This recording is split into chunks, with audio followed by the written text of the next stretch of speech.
The other night, I delivered a webinar for Bodygraph Chart focused on growing your audience. And it never fails when we talk about anything related to being online or showing up consistently in your business that I get messages afterwards bemoaning how someone can't show up because they don't have the energy for it. And I get it. As a second line in my human design, my hermit away game is strong. Let's face it, there are days we just don't have the stamina or the stomach for social media, no matter what our human design is. Today, I'm going to give you 3 tips for how to use the energy that you do have to create a consistent presence on any platform. Welcome to Unjaded. I'm your host, Vicki Dixon. This is a podcast with a human design spin on building the life, the relationships, and the business that you were made for. Let's dive in.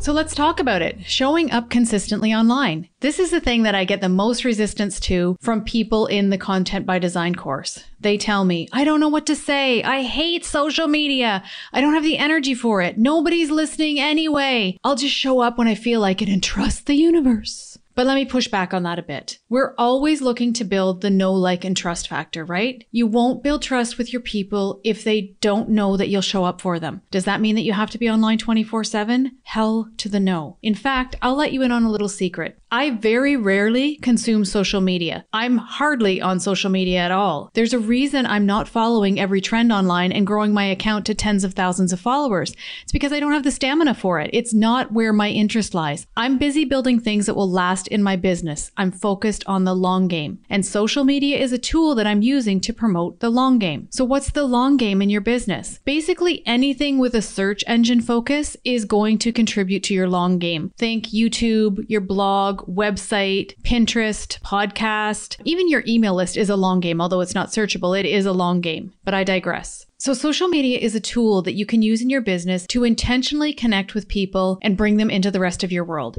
It's not the end all to be all unless you happen to have a business that you're teaching social media strategies online, I guess. But social media is also free, right? It is a free tool that we get to use in our businesses. It's like the welcome mat of your business or the breezeway of your business. Social media allows people to peek into your world and check in on what you're doing. It's like it gives them a place to land. They don't need to sit down at your kitchen table right away, but over time, you'll draw them in for a coffee, or maybe they'll grab an appetizer from your menu, maybe a little piece of cheesecake here and there. And then a few people will decide that they want to devour the main course and have seconds by joining your offers. Social media gets the party started, so you have to be there. Do you need to be there every day? No, but they do need to see you. And who is they? They is your people. You don't need to be visible to everyone on social media. You need to be visible for your people on social media, findable for your people on social media, showing up for your people on social media.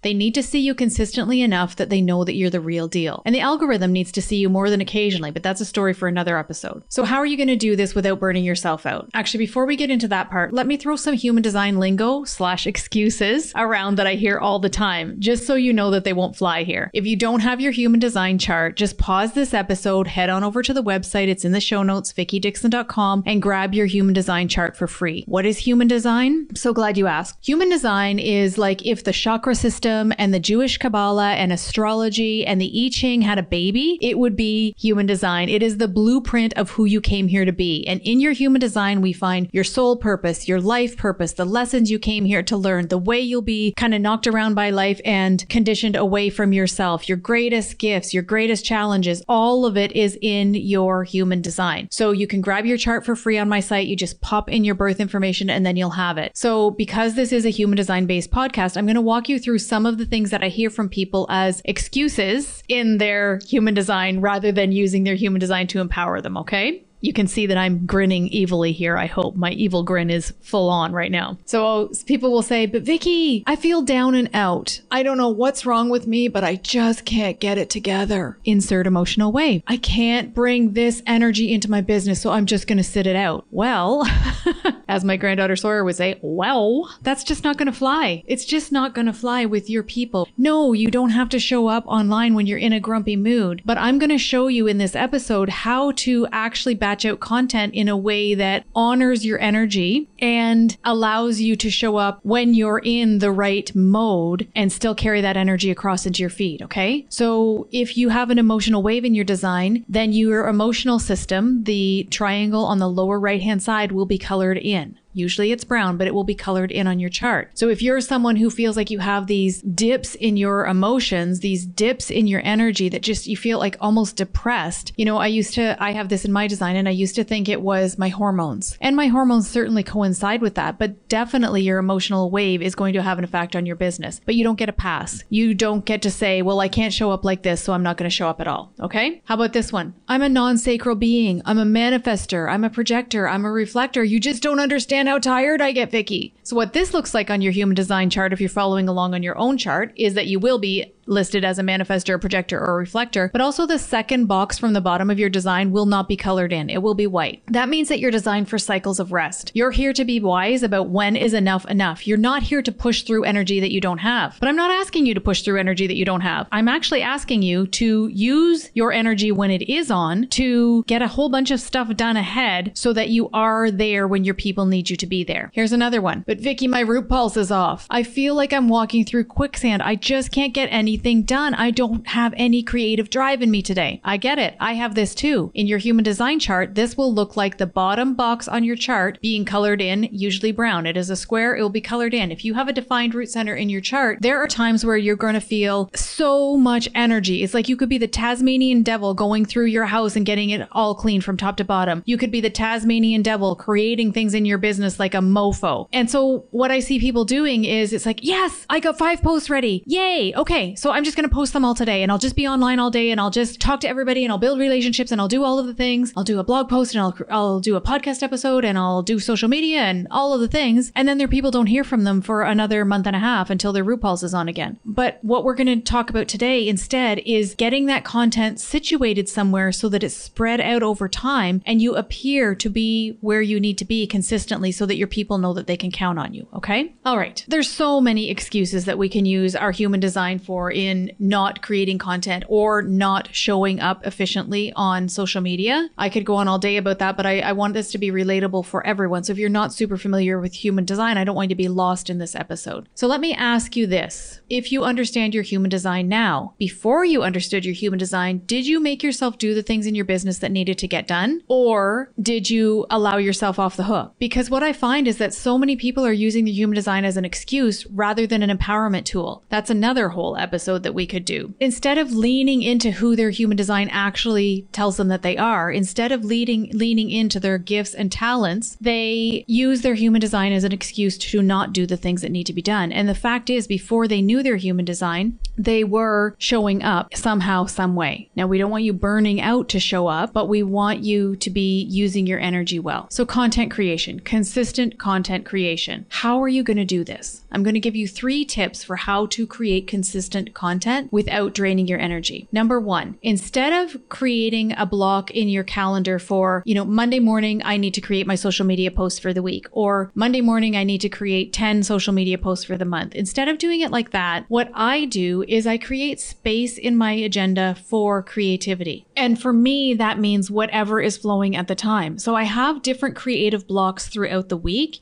Usually there's at least 3 of them. Sometimes I'm lucky enough that I get to put 5 in. And I use that time to create whatever is coming through for me. So sometimes it'll be a podcast episode. Sometimes it'll be a chapter in my book. Sometimes it'll be 10 social media posts. Whatever needs doing and whatever I'm inspired to do will get done in that amount of time. And I want to tell you that the longer that you do this, the longer that you lean into this energy, the more content you'll have ahead of you. So you're not going to have your first creativity block set aside and be like, okay, I got all my social media done, or okay, I got 3 blogs done. But after maybe a month or 6 weeks of doing this, you will naturally get into a flow and you'll have a system in place. So let's talk about systems in place. I can tell you what I use. I use Trello. Trello is where my ideas are housed. I have boards in Trello for social media ideas. I have a podcast board. I have an email board. Any piece of my business that I'm creating content for, I have a board for, and I have an inspiration board because we can find inspiration everywhere. No matter what your human design type, you can be inspired by things everywhere. So I keep my ideas in a Trello board. And then I use SmarterQ, but But some kind of a social media scheduler, I think, is a great idea. I'm not an Instagram expert, a Facebook expert. I don't know what the algorithm does, but I have it on good authority that it's actually fake news, that it punishes you or penalizes you for having a scheduler. And I think schedulers save our lives. I think schedulers make us consistent. They allow us to show up consistently when maybe we wouldn't be if we were relying on our own energy and our own devices. So those are two of the tools that I use in my business. Trello for organizing content,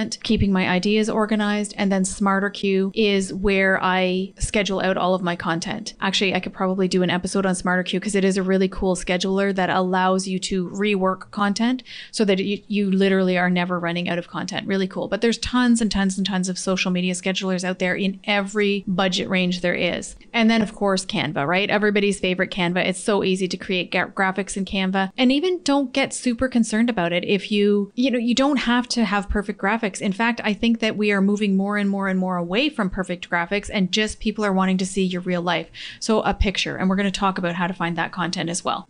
After a month or so of doing this, after 6 weeks of doing this, you will just start to build up content that you can put out there consistently. And it really does build on itself, but you have to start somewhere. Okay. So start by getting that creativity block into your agenda. Number 2, instead of showing up only when your energy is on, because that's not going to build trust with your audience as quickly, use your human design to batch it out when the energy is there. So give yourself permission to create 10 posts at once and schedule them over a month of time instead of thinking, well, my energy is on now, so I'll go online and I'll post something here and I'll post something there and I'll post something over there and then I'll interact for an hour and I'll just do it all in one day. And then before you know it, you've been online for 4 hours, you've had all of these conversations and those balls are absolutely going to get dropped, right? You know that you're not going to get back into your DMs to talk to people for, another 2 weeks until your energy is on again. So use your energy well to get ahead of the times when it isn't there. Instead of feeling like I have to be full on, I have to be in the social media game, I have to be present in social media when my energy is on, think, how can I use my energy that I have right now to get ahead of it on social media? How can I use my energy to batch when it's actually there? Number 3, instead of staring at a blank screen, keep an idea book or a note on your phone. Like I said, I have a Trello board where you jot down any inspiration that comes through you. Stories are everywhere. And remember that the brain learns through story, right? The brain holds on to stories more than it does facts and figures. So when something happens to you and you're out and about, or, when you look up this morning, I was out for my walk and there was a crow and it was at the top of the tree and it was just, cawing and cawing and cawing and cawing. And it went on for probably 3 minutes. And I took a little video of it and tucked it away in my folder, which is your next tip, your bonus tip, tucked it away in my folder for when I'm ready to use that. And a story will come from that. A story will come through me. There will be a way that I can use that. So keep an idea book. Something happens to you when you're in a store, you notice a post online that inspires you. We get inspiration from everywhere. So anytime that you get inspired, sometimes ideas just come in and you're like, oh my God, I could totally talk about that on my podcast. I could totally talk about that in my email this week. Make a note of those. Keep an idea book. Keep it, if you have a purse, keep a tiny little notebook in your purse and just always have these ideas going there. So then when you're in a creative space, you can go back to these ideas and create from there instead of staring at the dreaded blank screen. Here's your bonus tip. Always keep an album of photos and videos that you can use anytime on social media so that you're not allowing the fact that you don't have the perfect photo to stop you from creating content. Keep an album on your phone of pictures that you like of yourself, pictures of you doing things like gardening or typing or cooking or making a smoothie or playing with your kids or going for a walk, whatever it is for you. Keep some footage of things that you could share on your social media, and then you can pair them up with your posts when you are in creation mode so that you're not like stopping your creative process and thinking, oh, now I can't post anything because I have to spend a day taking pictures of myself. I have to get 5 shirts out and switch them up and change my jewelry and change my hair and it all has to look perfect. None of that. No more of that. Keep an album in your phone so that you have photos ready when you are creating. So that's just some of the things that I do to create content on a consistent basis and to show up consistently for my audience.